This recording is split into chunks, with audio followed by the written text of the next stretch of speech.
Kata beliau babu sifatis shalah, bab sifat salat. Ya, di dalam bab ini pembahasan yang panjang dari penulis, kita fokuskan pada 64 pembahasan. Yang pertama, pendahuluan. Iya. Sifat salat, ya, dikatakan sifat salat yaitu penjelasan kaifiyat. Dan para fuqaha di dalam menjelaskan sifat salat, metodologi yang mereka lakukan, yang pertama adalah mereka merinci sifat salat itu dari A sampai Z secara global. Iya. Jadi mereka rinci dulu sifat salat dari A sampai Z. Begitu selesai, baru mereka kembali lagi dan menguraikan dari sifat salat itu seluruhnya, yang mana yang rukun, yang mana yang wajib, yang mana yang apa? Yang sunnah. Ya, dan ini akan dilakukan oleh Ibnu Qudamah di sini. Nah, dan di dalam penjelasan sifat salat Nabi Shallallahu Alaihi Wasallam, ya, Nabi menuntunkan tuntunan yang jelas. Ya, karena beliau bersabda dalam hadits Malik bin Al-Khuwairits, riwayat Al-Bukhari, "Shallu kama ra'aitumuni usalli." Salatlah kalian sebagaimana kalian melihatku salat. Dan Nabi mencontohkan bagaimana salat tersebut. Beliau pernah sengaja salat di atas mimbar supaya dicontoh oleh para sahabatnya. Beliau mengajarkan orang yang berbuat jelek dalam salatnya itu, diajarkan oleh Nabi cara salat yang baik, yang benarnya. Iya. Dan kibarus sahabat, seperti dalam hadits Abu Humaid As-Sa'idi, beliau menukil dari 10 orang sahabat, juga 10 orang sahabat yang meriwayatkan bagaimana sifat salat Nabi. Dan Abu Hurairah memperagakan bagaimana salat Nabi, dan beliau mengatakan beliau sangat mirip salatnya dengan Nabi. Iya. Ini menunjukkan bahwa pembahasan tentang bagaimana cara salat Rasulullah sallallahu alaihi wasallam ini adalah hal yang ditekuni oleh para sahabat Rasulullah sallallahu alaihi wasallam. Bagaimana tidak? Karena salat ini adalah rukun Islam yang sangat agung, dan ini pokok pembahasan di dalam salat. Iya, dan salat ini berulang pada seorang hamba. Dan salat ada salat wajib 17 rakaat dalam sehari semalam. Ada salat-salat sunnah yang puluhan jumlahnya salat sunnah ini. Iya. Nah, banyak sekali ya bentuk-bentuk salat sunnah. Dan akan datang nanti pembahasan khusus tentang salat tatawwu oleh penulis rahimahullahu taala. Baik. Jadi ini secara umum berkaitan dengan masalah sifat salat. Kemudian Ibnu Qudamah rahimahullah menjelaskan dan merinci bagaimana sifat salat itu. Beliau memulai dengan menerangkan tentang berdiri untuk mengerjakan salat. Iya. Kata beliau, wa idza qama ila salati. Wa idza qama, apabila dia berdiri. Jadi ini yang pertama, tentang kewajiban berdiri dalam salat.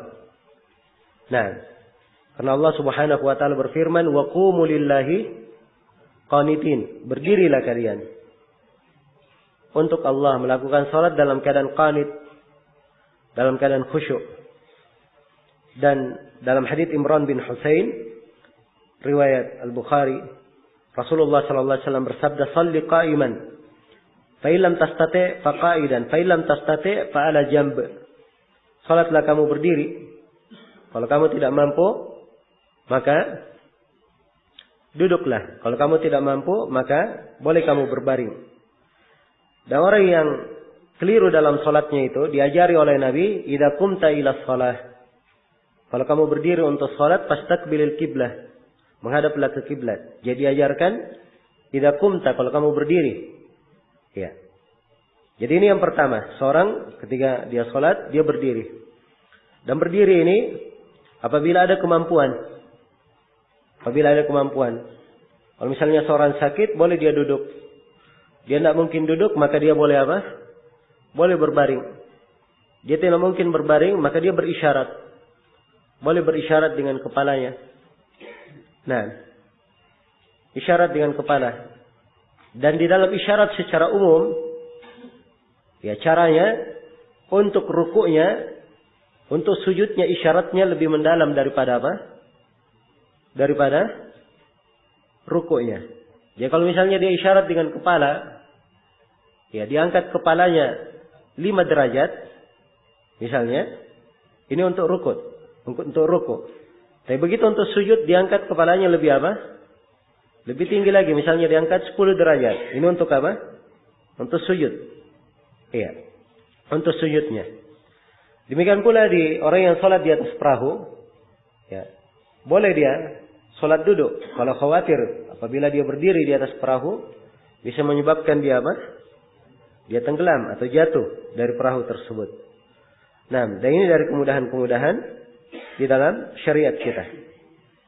Baik. Kemudian pembahasan yang ketiga, membaca takbiratul ihram, yaitu membaca Allahu Akbar. Kata beliau, idza qama ila sholati, kalau dia berdiri untuk salat, qala Allahu Akbar. Dia membaca Allahu Akbar. Ini disebut takbiratul ihram. Iya.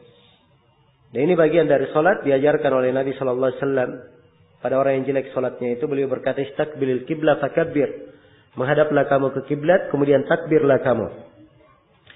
Dan dalam hadits Ali bin Abi Thalib, riwayat Ahmad, Abu Dawud, At-Tirmidzi dan selainnya, Rasulullah sallallahu alaihi wasallam bersabda, miftahus shalah at-tahur wa tahrimuha at-takbir wa tahliluha at-taslim. Kunci salat adalah bertaharah, pembukanya adalah bertakbir, dan penghalalannya adalah apa? Dengan salam. Iya. Dan takbirnya di sini ditegaskan oleh Ibnu Qudamah, membaca Allahu Akbar. Membaca apa? Membaca Allahu Akbar. Iya. Dan ini pendapat jumhurul ulama. Berbeda dengan orang-orang Hanafiyah. Orang-orang Hanafiyah mereka membolehkan kalau takbir dengan selain Allahu Akbar. Boleh membaca Allahu A'zam, Allahu Ajal. Ya, itu boleh bagi mereka. Sebab maksudnya adalah mengagungkan Allah. Ya, tapi ini pendapat yang lemah, bahkan pendapat yang keliru. Yang benarnya harus membaca apa? Allahu Akbar. Sebab ini yang dibatasi oleh Nabi SAW dalam haditsnya. Apalagi dikatakan wa tahrimuhat takbir, pengharamannya dengan takbir, hanya disebut takbir saja. Itu membaca Allahu Akbar. Ya, dan ini sighah dalam konteks bahasa Arab menunjukkan takhsis, pengkhususan. Karena itu yang benarnya seseorang hanya membaca Allahu Akbar. Ini yang dilakukan oleh Nabi dan dilakukan oleh para sahabat. Tidak ada yang syah selain daripada itu. Nah, membaca Allahu Akbar. Iya. Kemudian pembahasan yang keempat, bacaan takbir dijaharkan bagi imam, dilirihkan bagi makmum dan orang yang mengerjakan salat sendirian. Kata Ibnu Qudamah, yajharu biha al-imamu wa bisairit takbir liyusmi'a man khalfahu wa yukhfihi ghairuhu. Kata Ibnu Qudamah, takbir ini dijaharkan oleh imam. Di takbiratul ihram dijaharkan oleh imam, demikian pula seluruh takbir yang lainnya. Demikian pula seluruh takbir yang lainnya. Takbir yang lainnya disebut dengan nama apa? Takbir intikal, takbir perpindahan. Jadi seluruh takbir bagi imam adalah dijaharkan. Untuk apa? Memperdengarkan makmumnya. Karena memang imam dijadikan untuk apa? Diikuti. Nabi SAW bersabda, innama ju'ilal imamu liutamma bih. Imam itu dijadikan untuk diikuti. Fa idza kabbar fakabbiru. Apabila dia takbir, ikutlah kalian bertakbir bersamanya. Jadi kalau imam takbir dia tidak perdengarkan takbirnya, ini sulit bagi makmum untuk mengikutinya. Karena itu imam harus menjaharkan takbir. Adapun makmum atau kalau dia sholat sendirian, dia tidak perlu menjaharkannya. Tidak perlu menjaharkannya. Hanya saja para ulama silam pendapat, apakah dia harus memperdengarkan dirinya atau tidak. Jadi tidak dia jaharkan, didengar orang lain. Tapi apakah harus dia perdengarkan dirinya? Iya. Jawabannya bahwa memperdengarkan diri ini kadar tambahan. Ya perlu dalil. Dan tidak dalil yang menunjukkan tentang hal ini. Karena itu tidak harus dia perdengarkan diri. Yang penting bergerak mulutnya, mengucapkan takbir. Walaupun dia tidak perdengarkan dirinya tidak apa-apa. Ya karena itu dari kesalahan umum orang yang sholat. Ya, dari awal sampai akhir mulutnya tidak pernah bergerak. Ya. Jelas ya? Sebab di dalam bacaan salat semuanya diajarkan oleh Nabi dengan bacaan. Para sahabat menghikayatkan dari Nabi, mendengarkannya. Nabi mengajarkannya. Nabi membahasakan waqulu dan ucapkan. Ucapan itu dengan lisan, gerakan dengan mulut. Karena itu tidak syah seorang itu membaca bacaan salat dan dia tidak menggerakkan apa? Menggerakkan mulutnya. Jadi dia gerakkan mulutnya membaca bacaan walaupun dia tidak perdengarkan apa? Dirinya sendiri. Ya, sebab makmum tidak boleh menjaharkan bacaan. Ya, kalau makmum menjaharkan bacaan itu namanya dia apa? Mengganggu makmum yang lainnya, mengganggu tetangganya. Ya, dan seperti ini tidak diperbolehkan dalam salat. Nabi SAW bersabda, "Inna fi salati la syughla." Sungguhnya salat itu kesibukan yang sangat menyibukkan.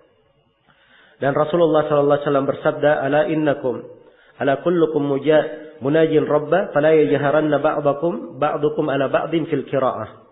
Ingatlah bahwa setiap dari kalian bermunajat kepada Rabbnya.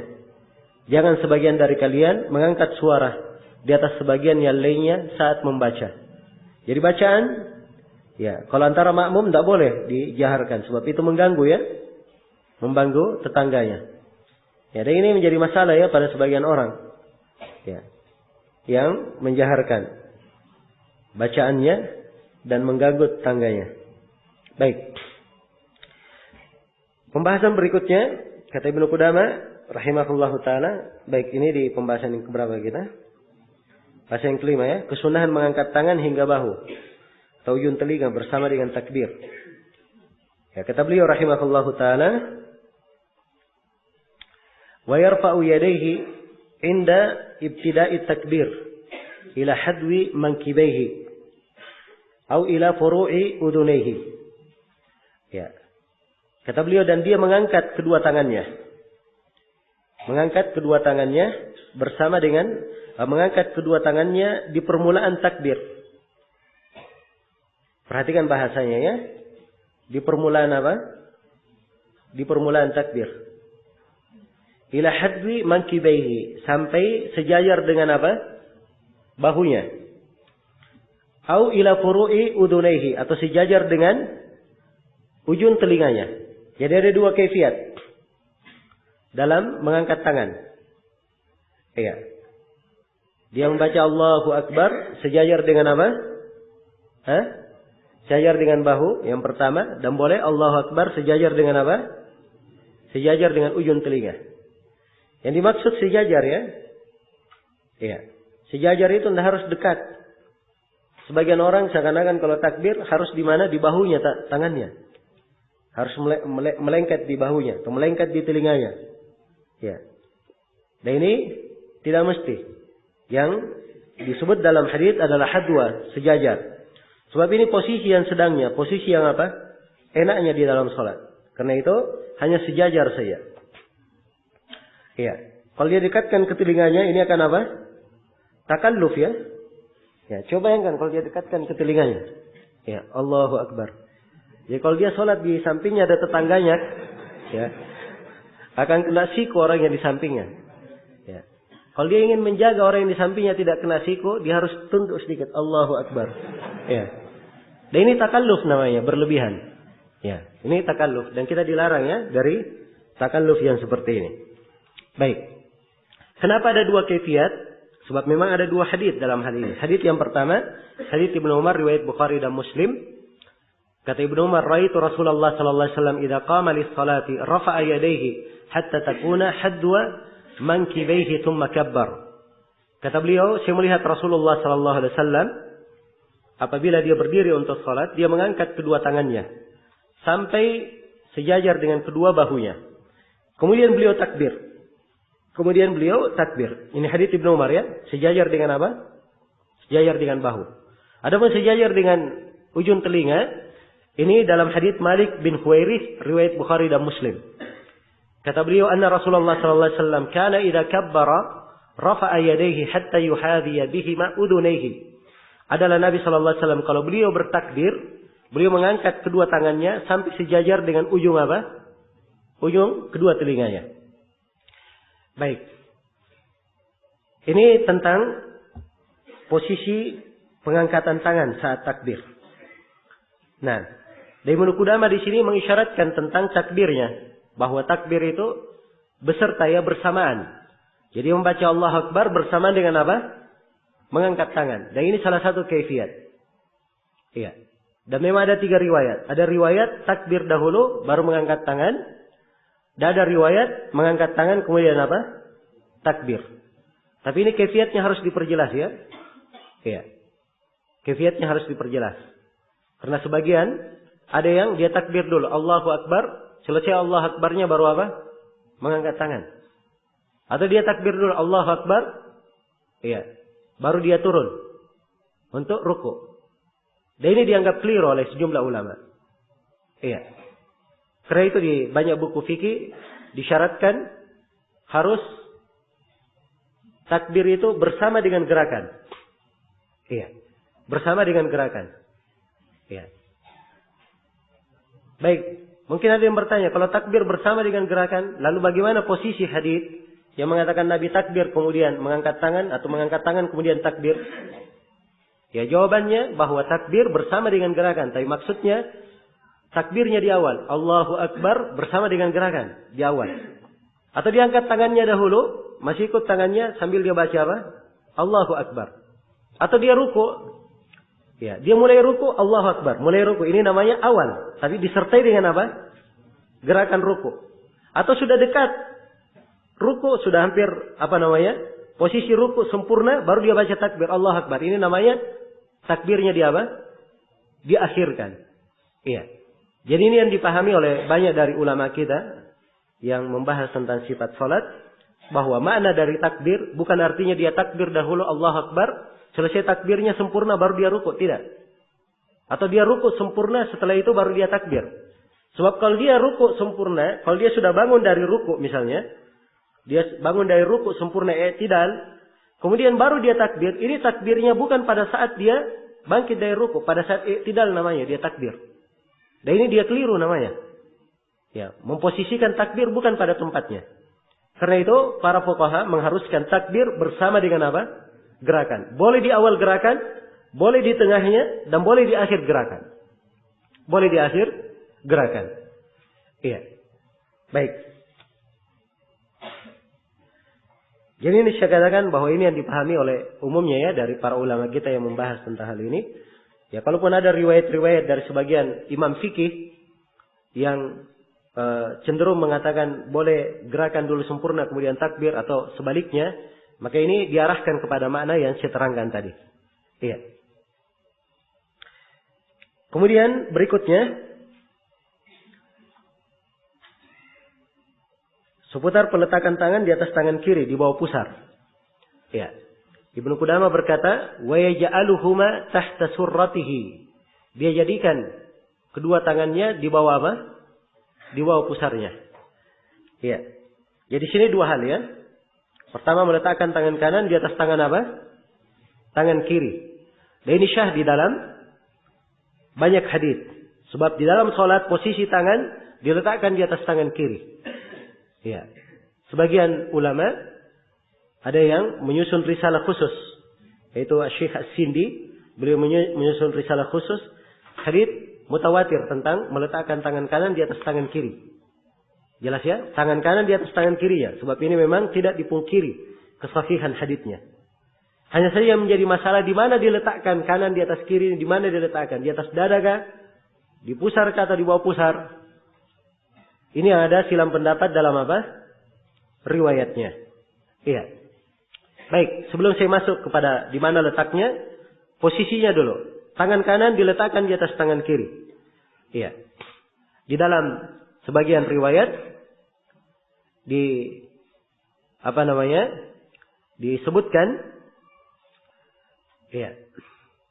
disebutkan bahwa diletakkan di atas tangan kanannya, tangan kanan diletakkan di atas tangan kiri. Ya. Diletakkan di atas tangan kirinya. Yang dikatakan di situ mengenai bahri ala bahri kaffihi warusgi wassa'id. Ya. Baik, ini hadits Wa'il bin Hujur ya, riwayat Abu Daud dan Nasai. Tsumma wada'a yadahu al-yumna, beliau meletakkan tangan kanannya ala dhahri kaffihi, di atas punggung. Di atas punggung telapak tangan kirinya. Di atas punggung kena punggung dan rus. Ar-rus ini. Tulang pergelangan tangan. Was-sa'id. As-sa'id itu adalah tulang dari pergelangan tangan ke pertengahan. Pertengahan antara pergelangan dengan siku. Antara pergelangan dengan siku kita ambil pertengahannya. Dari pertengahan ini ke pergelangan ini disebut apa? Sa'id dalam bahasa Arabnya. Jadi Nabi meletakkan tangannya 3 sekaligus. Ya, di atas punggung telapak tangan, di atas pergelangan tangan sekaligus kena apa? Sa'idnya. Ini diletakkan bahasanya di sini, meletakkan. Ini salah satu kaifiat. Kaifiat yang kedua, boleh digenggam. Iya. Boleh digenggam. Nah. Dan riwayat menggenggam itu sifatnya berbentuk mutlak. Karena di dalam hadits Ali bin Abi Thalib hanya dikatakan beliau meletakkan tangannya, telapak tangannya di atas telapak tangan. Iya. Beliau meletakkan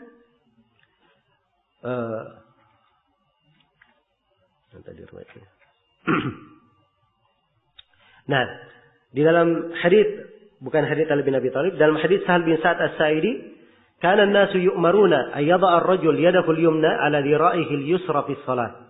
Adalah manusia mereka diperintah untuk meletakkan tangan kanannya di atas dhira'. Ya. Dhira' ini apa? Dhira' dalam bahasa Arab dari ujung jari ini ke mana? Ke siku. Jadi dhira' dari sini. Jadi kalau dhira' dia tidak mesti untuk di atas apa? Di atas punggung, tapi mungkin juga untuk dia kena ke tangannya sampai ke siku. Boleh. Ya. Dan di dalam sebagian kaifiat digenggam. Karena itu ada 2 kaifiat. Boleh diletakkan begini, boleh dipegang. Dan memegangnya boleh di pergelangan dia pegang, dan boleh di apa? Naik sedikit, mendekati siku dia genggam. Nah, jelas ya? Kalau terlalu sempit, dia naikkan lagi sedikit sampai kemana? Dia pegang lengannya, misalnya. Ya, ini juga tidak ada masalah. Sebab dia masih masuk di dalam kandungan umum hadits-hadits meletakkan tangan kanan di atas tangan apa? Tangan kiri. Baik. Kemudian dikatakan di sini wa yaj'aluhuma tahta surratihi. Diletakkan di bawah apa? Di bawah pusarnya. Diletakkan di bawah pusar. Ya. Di sini beliau pakai riwayat di bawah pusar ini berdasarkan hadits Ali bin Abi Thalib. Namun haditsnya ada kelemahan ya di dalam sanadnya. Ya. Ada riwayat yang lain yang mengatakan diletakkan di atas pusar. Ya. Diletakkan di atas pusar. Dan ada riwayat yang lain mengatakan bahwa diletakkan di atas dada. Ya, diletakkan di atas dada. Tapi seluruh riwayat ini ada kelemahan. Semuanya ada kelemahan. Ya. Yang paling minimal kelemahannya, yang paling sedikit kelemahannya adalah meletakkan di atas dada. Itu yang paling sedikit. Mursal dari Mursal Tawus. Ya. Adapun hadits Wa'il bin Hujr tentang meletakkan tangan kanan di atas tangan kiri di atas dada dari riwayat Wa'il bin Hujr, ini mungkar dari sisi riwayat. Dari jalan Muammal bin Ismail, dan dia telah menyelisih banyak rawi. Ya, karena itu yang benarnya dalam hal ini adalah pendapat Imam Ahmad rahimahullahu taala dan selainnya ya dari ahlul ilm. Dan ini yang yang dikuatkan oleh beberapa ulama kita ya di masa ini. Nah, ini yang dikuatkan oleh Syekhuna Syekh Mukbil rahimahullahu taala bahwa seorang itu ada keluasan di dalam meletakkan tangannya. Boleh dia letakkan di atas dada, boleh dia letakkan di atas pusarnya, dan boleh diletakkan di bawah pusar. Ya, sesuai dengan apa yang mudah baginya. Apa yang mudah baginya. Ya, karena memang asalnya hadits-hadits yang menjelaskan di mana letaknya itu ada kelemahan di dalamnya. Baik. Jadi selesai sampai sini ya, bahwa pada masalah di mana diletakkan ini ada keluasan di dalamnya. Pembahasan berikutnya tentang memandang ke tempat sujud. Kata beliau, wa yaj'alu nadharahu ila mawdhi'i sujudihi. Dan beliau menjadikan pandangannya ke tempat sujudnya. Iya. Ini pembahasan akan dikatakan sunnahnya kalau haditsnya sahih. Ya. Dan memang hadits tentang memandang ke tempat sujud ini dihasankan oleh Syekh Al-Albani rahimahullahu taala. Iya. Dan sebagian ulama melemahkannya. Adapun Syekhuna Syekh Mukbil, beliau melemahkan hadits tersebut. Iya. Dan tentunya kalau dalam hal yang seperti ini dari sisi tarjih kita perlu membahas ya dan memilih yang mana yang kuat dari dua pendapat. Ya, dan saya sendiri dari apa yang saya periksa dari jalan-jalan hadits ini, kelihatannya pendapat yang melemahkan itu lebih kuat. Nah, jadi kalau kita katakan bahwa haditsnya lemah, maka asalnya pandangan mata di dalam sholat itu tidak ada ketentuan khusus untuk berada di tempat sujud. Ya, hanya saja di dalam sholat ada beberapa aturan yang hendaknya diperhatikan. Yang pertama, Nabi melarang di dalam sholat seorang melihat ke langit. Kemudian yang kedua, Nabi melarang di dalam sholat menoleh ke kanan atau kemana? Ke kiri. Iya. Kemudian di dalam sholat, pada syaat tasyahud, ya telah syah di dalam sebagian hadits, pandangan mata adalah ke telunjuk. Pandangan mata. Ke telunjuk. Iya. Pada selain dari tempat ini, maka aturannya pandangan mata boleh kemana saja. Hanya saja diingat bahwa dalam solat itu Nabi bersabda inna fis solati apa? La syugla. Sungguhnya dalam solat itu kesibukan yang sangat sibuk. Makanya jangan dia memandang hal yang apa? Menyibukkannya. Ya karena itu memang ya walaupun sebagian ulama melemahkan hadits ini, tapi mereka kadang menganggap sunnah melihat ke tempat sujud. Sebab itu memang posisi yang lebih apa? Lebih khusyuk dan membawa kepada kehusyukan. Iya, membawa kepada kehusyukan. Baik. Kemudian berikutnya ya. Tentang membaca doa istiftah. Kata Ibnu Qudamah, "Tsumma yaqulu subhanakallahumma wa bihamdik wa tabaraka ismuka wa ta'ala jadduka wa la ilaha ghairuk." Kemudian dia membaca doa istiftah. Ya, doa istiftahnya ringkas ya. Subhanakallahumma wa bihamdik wa tabaraka ismuka wa ta'ala jadduka wa la ilaha ghairuka. Ini ringkas sekali, mudah untuk dihafal. Iya. Dan ini hadis bisa dihasankan dari seluruh jalan-jalannya. Dan Umar bin Khattab radhiyallahu taala anhu mengajarkan hadis ini atau mengajarkan istiftah ini, beliau tidak mengajarkan yang lain. Iya. Karena itulah para fuqaha Hanabila, mereka lebih cenderung memberi contoh doa istiftah dengan doa yang ringkas ini. Sebab ini mudah dihafal. Gampang dihafal oleh orang-orang awam. Ya, kalau dari sisi riwayat ada doa istiftah lebih sahih daripada ini. Ada doa istiftah lebih sahih daripada ini. Seperti hadits Abu Hurairah, riwayat Bukhari dan Muslim. Ya. Allahumma ba'id baini apa? Wa baina khataayaya. Kama ba'adta bainal masyriq wal maghrib, Allahumma naqqini min khataayaya kama yunqqa ath-thawb al-abyad min ad-danas. Allahumma ighsilni min khataayaya bil ma'i was-salji wal barad. Ini dari sisi riwayat Bukhari Muslim lebih sahih. Hanya saja doanya panjang. Jelas ya? Dan dah semua ya, orang apalagi dia awam misalnya masyarakat umum sulit mampu menghafal doanya. Apalagi kalau dia hafal doa lebih panjang daripada itu. Allahumma inni wajjahtu wajhiya lilladzi fataras samawati wal ard. Dan seterusnya. Lebih panjang doa. Istiftah dengan itu akan lebih panjang. Ya, walaupun semua istiftah boleh dibaca. Dan sebaiknya dihafalkan. Agar supaya seorang itu selang-seling di dalam apa? Di dalam membaca istiftahnya. Dan ini akan lebih menghadirkan khusyuk di dalam sholatnya. Ya, hanya saja para ulama ya mengatakan bahwa dari kefakihan seorang imam itu kalau dia istiftah tidak panjang bacaannya. Dia baca istiftah yang ringkas kemudian baca bacaan. Mereka anggap itu bagian dari fikih. Sebab ini untuk mengukur orang yang sholat di belakangnya. Ya, karena itu kalau dia sholat malam misalnya silahkan dia baca Allahumma inni wajjahtu wajhiya. Sebab ini memang haditsnya warid di sholat malam. Walaupun dia ada di sholat malam, tapi tidak menutup kemungkinan dibaca di mana? Di sholat wajib. Tidak apa-apa dibaca di sholat wajib. Iya. Baik. Jadi ini doa istiftah yang dibaca. Yang mananya indah ya. Subhanakallahumma bihamdik. Wa tabarakasmuka wa ta'ala jadduka wa la ilaha ghairuk. Ringkas dan indah maknanya. Kemudian ya, saya tegaskan lagi ya bahwa doa istiftah itu banyak jumlahnya dan seorang boleh memilih doa istiftah apa saja yang dia baca. Tidak mesti dia membaca doa istiftah yang disebut oleh penulis di sini. Iya. Baik. Kemudian pembahasan berikutnya tentang membaca ta'awudz. Ya, kata Ibnu Qudamah, "Tsumma yaqulu a'udzu billahi minasyaitonir rajim." Kemudian dia membaca a'udzu billahi minasyaitonir rajim. Nah, iya, karena di dalam Al-Qur'an Allah memerintah, "Fa idza qara'tal Qur'an fasta'id billahi minasyaitonir rajim." Apabila engkau membaca Al-Qur'an, maka berlindunglah dari syaitan ar-rajim. Iya.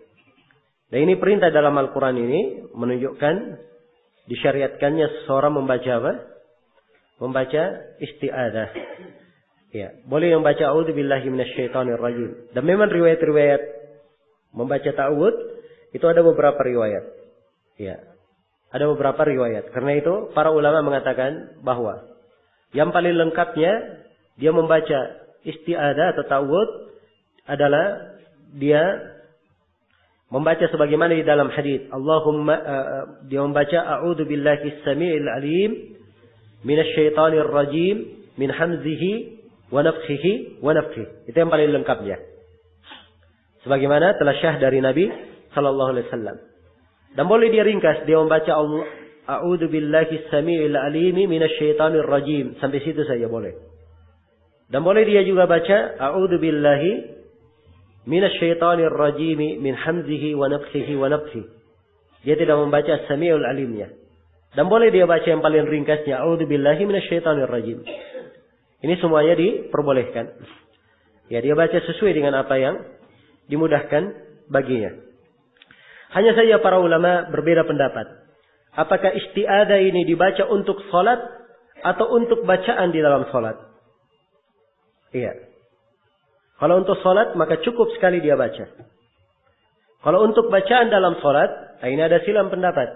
Apakah bacaan salat itu dihitung satu bacaan semuanya atau beberapa bacaan?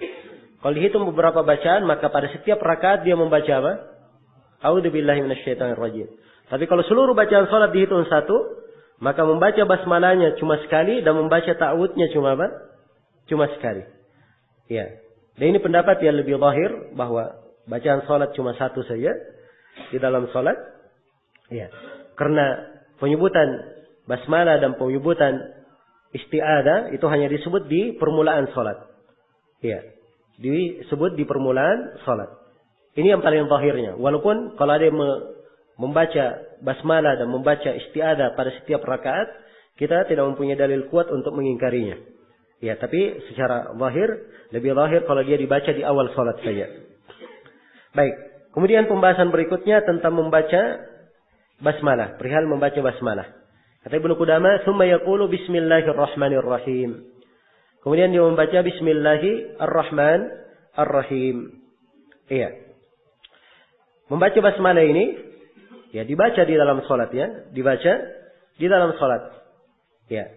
Karena apa? Basmalah itu adalah ayat yang dibuka dengannya pada setiap surah.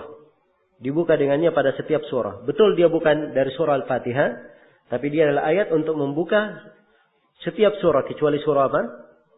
Kecuali surah At-Taubah. Iya.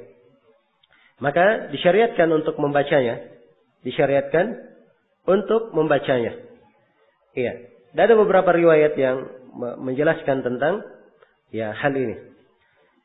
Kemudian Ibnu Qudamah memberikan kesimpulan umum. Iya, ketentuan umum tentang masalah tidak dijaharkan. Ini pembahasan kita yang ke-11. Penegasan bahwa bacaan istiftah, ta'awudz, basmalah tidak dijaharkan. Kata Ibnu Qudamah, wala yajhar bi syai'in min dalik. Dan tidak boleh dia menjaharkan sesuatu apapun dari hal itu. Ya, jadi seluruhnya istiftah, ta'awudz dan apa? Basmalah tidak ada yang dijaharkan. Ya, semuanya dibaca dengan lirih, dengan sir. Dan ini Ibnu Qudamah sebutkan dalilnya. Liqauli Anasin radhiyallahu anhu. Berdasarkan ucapan Anas radhiyallahu anhu, "Shallaitu khalfan nabiyyi sallallahu alaihi wasallam wa Abi Bakrin wa Umar wa Utsmana, falam asma ahadan minhum yajharu bi bismillahirrahmanirrahim." Kata Anas, saya salat di belakang Nabi sallallahu alaihi wasallam, di belakang Abu Bakar, di belakang Umar, di belakang Utsman, dan saya tidak mendengar seorang pun di antara mereka yang membaca bismillahirrahmanirrahim. Maksudnya mereka tidak menjaharkan. Kalau membaca, baca ya, tapi Anas tidak mendengar ada yang menjaharkan apa? Bismillah. Dan ini bisa diambil pemahaman kebalikan, bahwa mereka membaca bismillah tetapi tidak apa?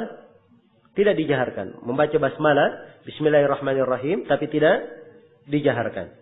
Baik, dan ini yang lebih tepatnya. Karena hadits-hadits yang menjelaskan tentang menjaharkan basmalah, itu semuanya ada kelemahan. Ya, termasuk yang paling kuatnya riwayat Abu Hurairah. Abu Hurairah menjaharkan basmalah, kemudian membaca Al-Fatihah. Ya. Syekh Muqbil rahimahullah pernah mensahihkan hadits ini. Karena itu beliau di kesimpulan fikihnya, beliau katakan bahwa menjaharkan basmalah hukumnya, ya, apa kata beliau, tidak disyariatkan menjaharkan basmalah, atau basmalah itu tidak dijaharkan kecuali kadang-kadang, kata beliau.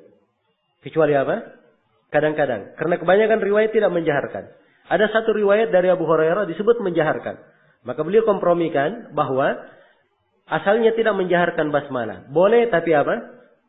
Kadang-kadang saja dilakukan. Nah, ini pendapat beliau dibangun di atas keabsahan hadits Abu Hurairah.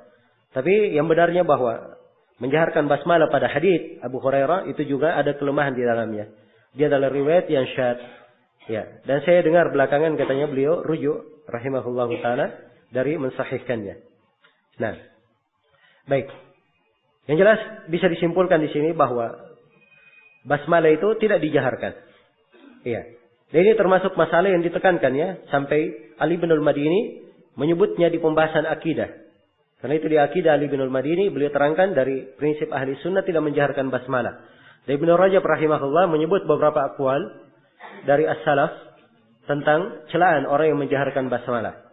Ini mungkin diarahkan kepada orang yang mengingkari ya, pelaksanaan salat dengan tidak menjaharkan basmalah.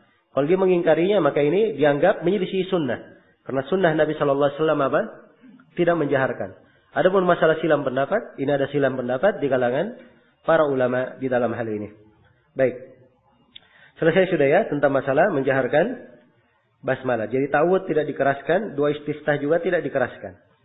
Iya. Kemudian Ibnu Qudamah menyinggung tentang membaca Al-Fatihah. Iya. Kata beliau, "Tsumma yaqra'ul Fatihah." Tsumma yaqra' Al-Fatihah. Kemudian dia membaca Al-Fatihah. Ya, dan membaca Al-Fatihah ini adalah hal yang disyariatkan di dalam apa? Di dalam salat. Ya, dalil-dalilnya sangat banyak sekali. Dan Ibnu Qudamah menegaskan hukum berikutnya. Ya. Ibnu Qudamah menegaskan menegaskan bahwa membaca Al-Fatihah dan tidak ada salat bagi orang yang tidak membaca Al-Fatihah. Nah, kata beliau, wala salata liman lam yaqra biha. Tidak ada salat bagi orang yang tidak membacanya. Nah, dan ini berdasarkan hadits Ubadah bin Samit, riwayat Bukhari dan Muslim. La salata liman lam yaqra bi Fatihatil Kitab. Tidak ada salat bagi orang yang tidak membaca surah Al-Fatihah. Hanya saja Ibnu Qudamah merinci di sini tentang bacaan Al-Fatihah bagi siapa? Bagi makmum. Karena itu pembahasan yang ke-13, hukum tentang membaca surah Al-Fatihah bagi siapa? Bagi makmum. Iya. Kata beliau, illa al-ma'mum fa inna qira'at al-imam lahu qira'ah. Kecuali makmum. Ya, makmum maksudnya tidak membaca Al-Fatihah. Kenapa? Karena bacaan imam adalah bacaan bagi siapa? Bagi makmum. Bacaan bagi makmum. Ini hadits datang dari beberapa riwayat. Hanya saja Ibnu Katsir mengatakan seluruh riwayatnya ada kelemahan. Ya, dan demikian kesimpulan dari sejumlah ulama bahwa hadits-hadits ini banyak jalannya tapi tidak bisa dikuatkan. Tidak bisa dikuatkan. Karena itu hadits ini lemah ya. Hadits ini lemah. Nah. Iya. Dan bagi mereka yang mengatakan bahwa makmum tidak membaca di belakang imam, Mereka juga berdalilkan dengan ayat, wa idza quri'al Qur'anu fastami'u lahu wa ansitu la'allakum turhamun.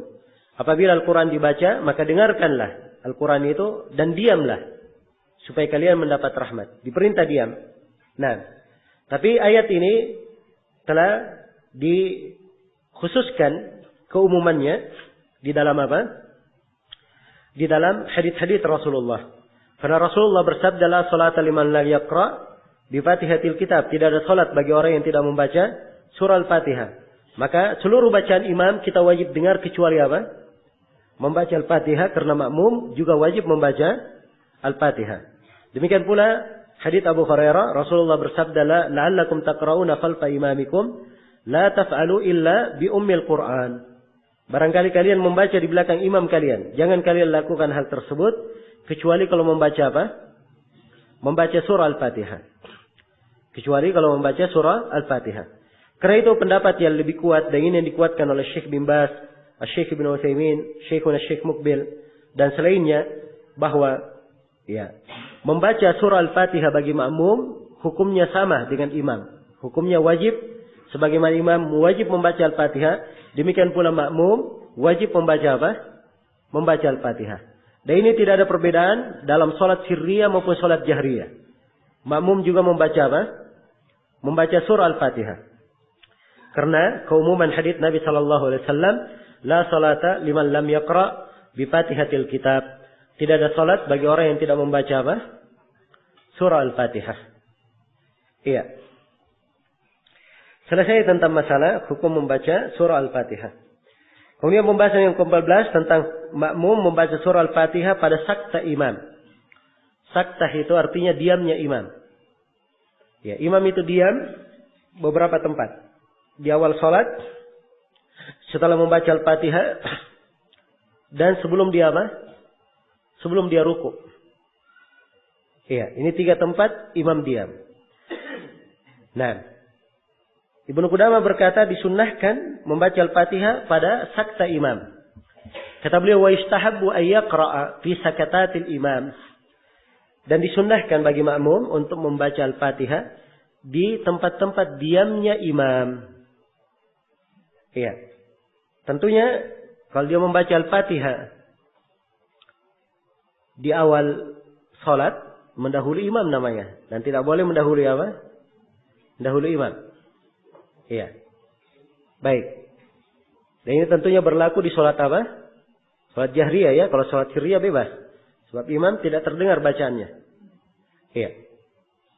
Baik. Maka tempat diamnya imam biasanya setelah baca Al-Fatihah. Biasanya dia diam di situ, memikirkan apa yang dia baca. Kan begitu? Maka segera makmum membaca di masa diam itu. Iya. Atau kalau misalnya dia tahu dari kebiasaan imamnya, dia diam sebelum ruku, maka dia undur sampai imamnya akan ruku, dia baca, tidak ada masalah. Iya. Tapi ini tentunya agak sulit ya pada kebanyakan imam. Biasanya segera apa? Segera ruku. Ya karena itu paling bagusnya dia baca setelah apa? Membaca Al-Fatihah. Nah, kalau imam setelah itu membaca tidak ada masalah, dia lanjutkan saja. Sebab memang dasarnya dibolehkan apa? Membaca di belakang imam kalau membaca apa? Kalau membaca Al-Fatihah, dibolehkan. Hanya saja disunnahkan cari tempat diam. Karena memang asalnya makmum itu mendengar bacaan imam. Itu asal. Karena itu dia berusaha mencari tempat-tempat imam itu apa? Diam. Muncul di sini satu pembahasan. Ya. Kalau makmum disunnahkan mencari tempat imam itu diam, apakah disunnahkan bagi imam untuk sengaja diam? Hah? Wah ini kata imam, saya sholat di Masjid As-Sunnah ini. Ya, di sini orang madhabnya makmum baca Al-Fatihah. Ya, maka dia sengaja beri waktu yang panjang supaya makmum bisa baca Al-Fatihah. Boleh atau tidak? Ya, jawabannya ini perbuatan bid'ah. Ya, jelas ya? Sebab dia khususkan. Tapi kalau tabi'i, namanya imam tabiatnya, setelah biasanya Al-Fatihah dia tarik napas dahulu atau dia fikir apa yang akan dia baca. Itu tabiat manusia ya. Tidak dia atur sebelumnya. Yang seperti itu tidak ada masalah. Ya, tapi kalau dia sengaja, kesengajaan ini artinya dia membuat syariat. Nah, ini perlu dalil khusus. Karena tidak ada dalil, maka itu bisa dianggap bid'ah. Bisa dianggap bid'ah. Baik. Iya. Dan sebagian ulama ada yang berpendapat tidak wajib membaca Al-Fatihah. Karena di sebagian riwayat, ada sebagian sahabat yang ikut ruku. Ya, kemudian rukunya dihitung 1 rakaat. Nah, ada memang hadits ya. Kalau siapa yang mendapati imam dalam keadaan ruku, ya maka dihitung 1 rakaat. Tapi haditsnya lemah dengan nas itu. Yang paling banyak digunakan adalah hadits Abu Bakrah yang dia masuk ikut sholat. Iya. Nabi sedang ruku bersama para sahabat. Maka Abu Bakrah dari belakang, ya segera ruku sambil dia berjalan ke saf depan. Nah, jelas ya? Maka di sini mereka mengambil istimbat bahwa ini menunjukkan kalau kita dapati imam ruku dihitung 1 rakaat. Dihitung 1 rakaat. Tapi ini pendalilan tidak begitu kuat. Ya, sebab di dalam hadis tidak diterangkan bahwa Abu Bakrah tidak menambah setelah itu. Dan tidak diterangkan pula Abu Bakrah berdiri menambah. Karena itu mengandung kemungkinan. Dan ini tidak bisa mengganggu gugat ketegasan hadis Ubadah bin Samit. La salata liman lam yaqra'i fatihatil kitab. Tidak ada salat bagi orang yang tidak membaca surah Al-Fatihah. Ya, kalau Ibnu Hazm sendiri, beliau lebih tegas lagi. Ya, ini perbuatan sudah dilarang oleh Nabi. Karena Nabi berkata, Zadakallahu hirsan wala ta'ud. Allah telah menambah kamu, semoga Allah menambah kamu semangat, tapi jangan kamu ulangi lagi perbuatan itu. Ya, perbuatan itu dilarang oleh Nabi. Ya, kata Ibnu Hazm, celakalah orang-orang yang melakukan perbuatan yang dilarang oleh Nabi. Ya. Tapi ini agak berlebihan ya, ucapan Ibnu Hazm. Agak berlebihan. Baik. Ala kulli hal ada 2 pendapat di kalangan para ulama dalam hal ini. Dan yang benarnya bahwa ruku tidak dihitung dapat 1 rakaat. Kecuali kalau dia membaca apa? Membaca surah Al-Fatihah. Baik. Pembahasan berikutnya. Baik, ini sudah jam 6 ya. Ya, insyaallah ta'ala kita lanjutkan nanti setelah sholat Isya. Ya, ini kelihatannya kita perlu tambahan waktu ya. Saya khawatir materinya tidak cukup ya. Jadi mungkin tambahan waktunya ba'da Isya. Ya, mungkin kita akan berhenti nanti 9:30 atau jam 10 ya. Ya, karena itu yang agak ada penyakit mah sedikit, silahkan dia makan sedikit sebelum pelajaran.